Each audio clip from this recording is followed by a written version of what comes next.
This video is now in session, and COVID is coming back to haunt the Biden administration. So currently we're seeing a spike in cases because of the Delta variant, and it has gotten all the way up to 266,000 cases per day, close to the all-time high margin of 300,000 cases per day set under the Trump administration. So you can see here that COVID cases have gone incredibly high, and this tied in with low vaccination rates is causing a huge problem for the Biden administration, because Fauci is now predicting that the COVID pandemic could be controlled by spring of 2022. But spring of 2022 is simply too late, or it's not enough time for the Biden administration to fully recover from this pandemic come 2022. When we're starting to shift towards the 2022 election,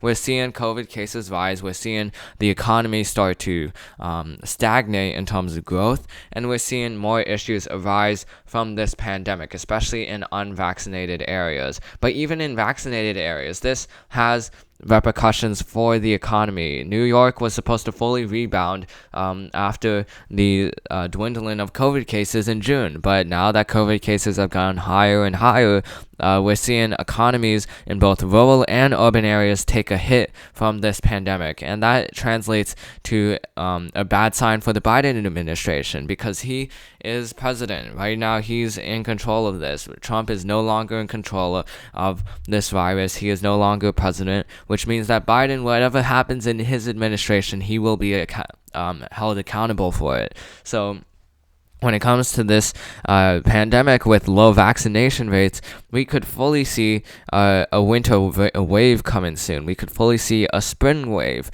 if Biden is not able to get most Americans fully vaccinated. And that presents a large problem for the Biden administration, because the COVID-19 pandemic was one of Biden's only achievements. When it came to poll numbers before now, like last month, Biden's only, I guess, specific approval was in the COVID-19 pandemic. Everything else, including infrastructure and as well as healthcare, those kinds of things have had more negative approval ratings, net negative approval ratings, than positive approval ratings. So the COVID-19 was one of Biden's only achievements. But now, with Fauci saying that COVID won't be controlled until spring, that calls into question Biden's the single only achievement. He has an infrastructure deal already on the boards. He has a budget deal already on the boards.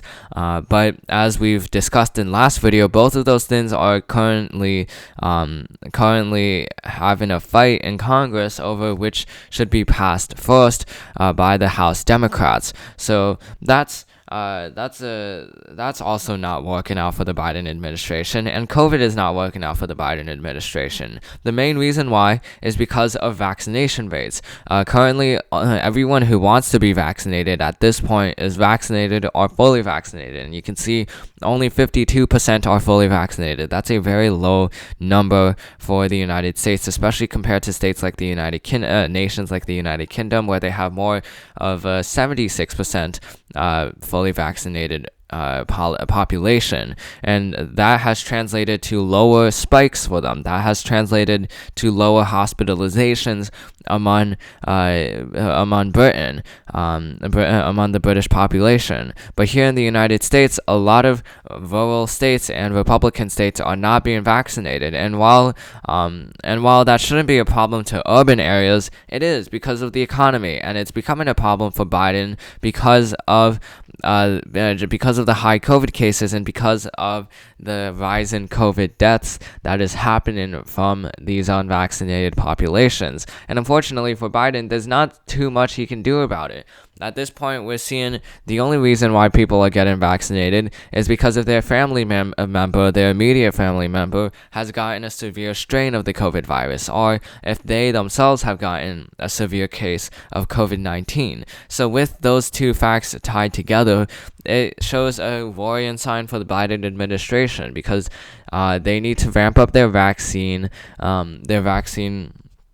campaign, which at this point is only going up slowly and slowly because of the Delta variant. But when cases do start to go down, which they seem like they will go down soon, considering that we are about to reach a peak, that is not good for vaccinations, because as COVID cases go down, so does vaccination rates. Less people are willing to get vaccines if COVID cases are going down. So with that, we could see this growth start to go down if COVID cases also go down. So it's a dilemma that the Biden administration faces when it comes to the COVID-19 pandemic, a dilemma that they have no control of. So that's causing a huge problem for the Biden administration. And when it comes to primary elections next year, when it comes to general elections next year, Biden's COVID response will be on the ticket, along with the infrastructure bill, along with healthcare improvements, along with climate change proposals, along with foreign policy. So when it comes to the moderate voters' perspective, right now they're seeing the economy start to stagnate. Right now they're seeing they're witnessing and experiencing more frustration at the fact that the United States is not getting enough progress that it should be getting between now and 2022. Afghanistan, not much of a progress for the United States. COVID cases, again, not much of a progress. Infrastructure, not much of a progress. Healthcare, not much of a progress. So it's the same kind of ingredients that have been happening in 2008 to 2010 that are happening in 2020 to 2022, where there are Democrats right now currently not unified on these kinds of issues, and mistakes by the Biden administration in terms of Afghanistan and foreign policy issues, just like there was a mistake with the Obama administration considering whether to choose healthcare or financial reforms. They chose healthcare, which was a bad idea for the Obama administration. And then also factors that the Biden administration cannot control, like the economy, like the COVID cases, similar to how a lot of things during the Obama administration, Obama could not control, like the economy, recovery from the 2008 recession. So this kind of deja vu that's happening in 2022 is going to translate to a very bad House election for the Democratic Party in 2022, and most likely when the Republicans take control of the House in 2023, that means an end to a lot of things that Biden wants to do. That means an end to a lot of the economic recovery he wants to do. That means an end to healthcare, as well as more touchy subjects that have not been covered in this year's congressional session. In this year's congressional session, it's mainly been less touchy subjects like infrastructure and as well as COVID relief. When it comes to voting rights, that is more touchy, but it's unlikely to pass the U.S. House. But when it comes to 2022, stuff like healthcare and taxes will be on the line. And with that, there is less kind of motivation for bipartisan deals when it comes to those two subjects. So for the Biden administration, they have to refocus their strategy on Afghanistan and as well as other issues. We've already given our solutions to these issues. When it comes to Afghanistan, Biden needs to have humility, and at this point, he needs to ramp up and act like more of an authoritarian leader when it comes to the Afghanistan issue. When it comes to COVID, Biden needs to focus more on vaccinations. He needs to focus more on door-to-door efforts, going to doctors, going to additional outlets where people have trusted sources, going to them and essentially trying to influence them through those influencers, using social media, also very effective, because a lot of conservatives who don't want to be vaccinated use Facebook. So those kinds of outlets the Biden administration should be focusing more of. And when it comes to infrastructure, that's unfortunately something that Nancy Pelosi does not have too much control of. She is trying to negotiate, but these issues are not simple solution. These issues are not simple, not short term.